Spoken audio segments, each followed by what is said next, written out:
El primer capítulo se llama Todo está bien en la tierra. El capítulo 1 cuenta de que tiene a su madre esclavizada. También cuenta de la ausencia de su padre que no está con él. Habla de la reproducción de seres nuevos, cómo se hacen. Eso se lo dice su abuela. También cuenta de que cuando llegaba de la escuela, su mamá le preguntaba, ¿cómo te fue?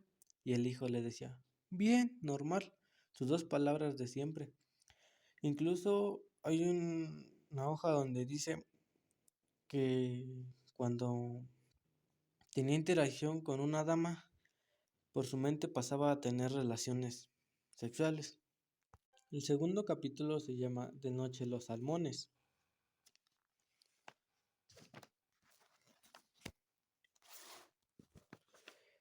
Este capítulo cuenta que la madre salía de noche y parecía un ladrón, pero la madre salía de noche porque había quedado de verse con el señor Sato. Sato era el editor de la madre y el amante de ella a la vez. Recuerdo que el hijo se retiró a su habitación, la cerró con llave y agarró al azar una revista de muchas que tenía debajo de la cama. La revista estaba llena de chicas desnudas. También decía que el chico agarró el teléfono y lo checó. Se dio cuenta que recibió un mensaje de Mixu. También cuenta de un poema de Mixu que una vez le leyó a Midori. Se dirigió a enviar una carta que le había dado su madre Aiko. También dice que la tercera vez que Midori vio al señor Sato fue en casa de su madre. Incluso creo lo invitaron a comer. Enseguida Aiko, su madre de Midori, les dijo que les iba a presentar a su novio. En la parte final dice que su abuela estaba fumando porque le había llegado el olor a tabaco. La abuela se encontraba fumando tranquilamente. Midori dice que no consiguió odiar al señor Sato. Algo que no comete es que algo que no comenté es que Sato es un hombre muy corriente. También cuando hablaba por teléfono con la madre de Midori decía que su voz también sonaba corriente. Capítulo 3. Subir a los árboles.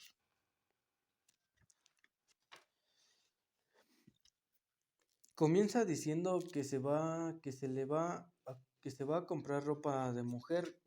Creo estaba en un parque infantil cerca de su colegio. Entre ellos discutían para saber a qué parte de la ciudad irían. Unos decían que fueran al centro comercial y a unos edificios, pero decían que en los centros comerciales había demasiada luz. También habla del movimiento de rotación de la Tierra. Incluso hay una parte que dice o menciona que cruzan las vías del tren y el precio habitual rondaba entre los 6.500 yenes. La noche cuando iban a la escuela primaria tenían un descanso entre la segunda y la tercera hora de Canadá.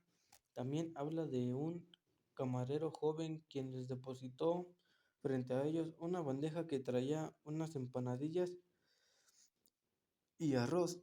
Se encuentra en un rincón donde habían camisas de manga corta. Habían muchas que le quedarían bien a Mixu. Una eran poco cortas y enseñaría el ombligo. Hanada se sienta en el suelo y Midori al lado de él. Estaban en un callejón tranquilo, solo pasaban algunas bicicletas de vez en cuando. Capítulo 4. Las familias reales. Este capítulo empieza hablando de una fecha o celebración que la familia Edo inventó en conmemoración de sí misma. Comienzan saludándose unos a otros. El 20 de junio tenían que utilizar una fórmula, que la fórmula era un ritual que no hacían ningún día del año. También dice que después de la puesta del sol, cada uno de ellos agarraba los sobres que recibieron por la mañana. Menciona que la celebración del Día Edo se originó cuando Midori empezó la escuela primaria. El origen de todo esto fue la tal jornada de puertas abiertas. Para los padres, la abuela llega de la jornada de puertas abiertas. Para los padres, antes de esto, dice que entró al aula, se podía decir que en el salón de clase la abuela se queda de pie al fondo, no se sentó en la hora del descanso. Midori en aquella época estaba enamorado de la tutora de clase. La tutora se llamaba Tamako, era una joven maestra, tenía apenas 2 años dando clases. La maestra hablaba con una voz aguda que parecía estar cantando. Cuando se termina la clase o la hora de puertas abiertas, Midori echa un vistazo a otra clase. La maestra Tamako seguía estando de pie en la tarima leyendo en voz alta con su voz cantando. Capítulo 5. Escurridizas como peces. Este capítulo habla de que se quería comprar ropa de mujer porque no iría a un supermercado después. Hanada no logró encontrar una tienda de ropa para mujer. Menciona que su madre una vez redactó un artículo sobre hipermercados. La entrada del hipermercado estaba lleno de gente. Hanada no probó ningún vestido en el hipermercado. Dijo, da igual, lo probaré luego. Agarró el uniforme más grande que encontró y lo pagó rápidamente. Dice que en aquella época su madre solía decir que las bolas de arroz tenían que ser saladas. Un día Otori estaba cantando una canción de Harumi Miyako y la hacía estupendo, en un tono extrañamente sensual. Él creía que en el mundo tenía que haber hombres que supieran cantar las canciones tradicionales, pero a él no le gustaba pensar que uno de aquellos hombres era su padre biológico. Capítulo 6. Uno y una mitad. Hanada fue a la escuela con su uniforme marinero. Hanada y Midori quedaron de acuerdo para verse antes de entrar. Hanada estaba en la puerta vestido de camiseta y vaquero. Midori dijo, es difícil ponerte el uniforme delante de los padres. Y Hanada le dijo que ya había ido a unos almacenes por su uniforme y se lo había puesto un rato delante de la gente y se dio cuenta que todo estaba normal. Cuando iban para la escuela les fue muy bien, ya que en el instituto todos lo miraban raro y todos decían que ¿qué es eso? Todos lo miraban mal y Midori le daba ánimos a Hanada. Estaba un día así en su cama. Recordaron que el amigo del primo de Hanada había salido del closet, es decir, que admitió que era un gay. Capítulo 7. La casa estaría llena de rosas. La primera vez que vio a esa chica fue en un segundo día de los exámenes finales. Me parece cuando salían los tres juntos del instituto, Mixu se unió con ellos con la excusa de equilibrar el grupo y Hanada llevaba su uniforme marinero. Cuando vio a la chica, menciona que llevaba un vestido color rosa, sin mangas, dice que debía tener la misma edad que él. Cuando lo observaba más detenidamente, se dio cuenta de que el vestido de la chica estaba sucio. La chica bostezó, abrió mucho la boca, extendió sus brazos. Mix no dejaba de sacudir la cabeza. Él no podía abrir la boca, estaba asustado. También nos dice y menciona que a lo largo de los años o de un año siempre tiene unos 3 días de mala suerte. Capítulo 8. La cara misteriosa. Este capítulo empieza diciendo que la abuela, una semana después, la abuela volvió a casa. La madre le dice a la abuela, creía que no regresarías nunca. Regresó tostada por el sol y un poco más delgada. Hanada y él salieron al pasillo, a pesar de que ni siquiera había empezado la primera clase de la mañana. Ese día hacía un calor insoportable. Su abuela venía a cenar a un restaurante 3 veces a la semana.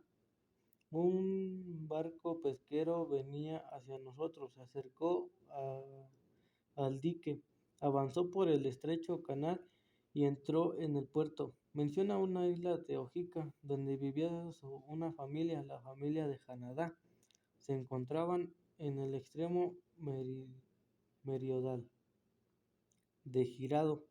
Otori estaba en Fukushima, al sur de las islas Goto. Capítulo 9. El Mar del Norte. El capítulo comienza hablando o diciendo que la sirena sonó a las 6 de la mañana, como siempre, ya que habían acostumbrado a esa alarma. Decidieron ir de excursión al templo de Okinoko. Todos los años iban de excursión a ese lugar. ¿Cómo se llama esa isla?, le preguntó Hanada. Le contestaron que era la isla de Nosaki. Cuando habían pasado unos días de su conversación entre la madre y ella, ni siquiera estaban hablando de ella. Cuando la madre y él hablaban de Otori, ella utilizaba un tono desenfocado, natural y alegre, idéntico al de Otori. Una mañana terminaron pronto con los preparativos, mordieron un pedazo de pan que habían comprado el día anterior al volver a la habitación. Capítulo 10. Una conversación en el monte. En este capítulo menciona que llueve mucho y cuando se calma se pusieron en marcha de nuevo. Midori y Hanada iban caminando y platicando. Midori y Hanada se sentían muy irritados cuando siguieron caminando más o menos por una hora. En el camino estaba lleno de sanguijuelas que se les pegaban en los calcetines y se caían sin encontrar un trozo de piel donde morder. Solo una se le pegó a Midori, pero Hanada encendió un cigarrillo y con el humo y el calor se soltó la sanguijuela. Cuando iban caminando, Hanada preguntó si tenía hambre y Midori dijo que,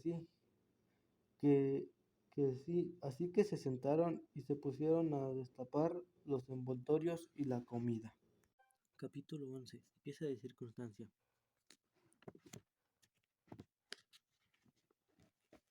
En este capítulo habla que Midori había ido a una isla de Ojica. En el camino, Midori se cayó desde algunos metros y tardó en despertar más de un minuto.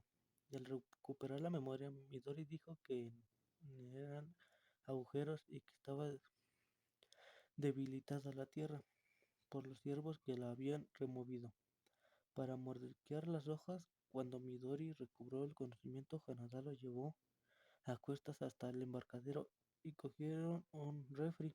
Y en cuanto a la isla, Midori tenía el tobillo más hinchado y Hanada de inmediato lo acompañó al hospital donde le sacaron varias radiografías. Capítulo 12 y último. La casa con el suelo de arcilla. En este capítulo habla sobre una carta de la abuela de Midori, ya que iban pasando más de 2 meses desde que Midori decidió quedarse en la isla, donde le favoreció el instituto que también se había adaptado al principio. Su mamá, Aiko, se opuso a la decisión de Midori, y la única que lo apoyó a la decisión de irse a la isla era su abuela, Masako, que que la había marcado para decirle suerte, y su mamá Aiko le dijo que cuando colgaron la abuela, Masako se había echado a llorar y Midori se sintió conmovido.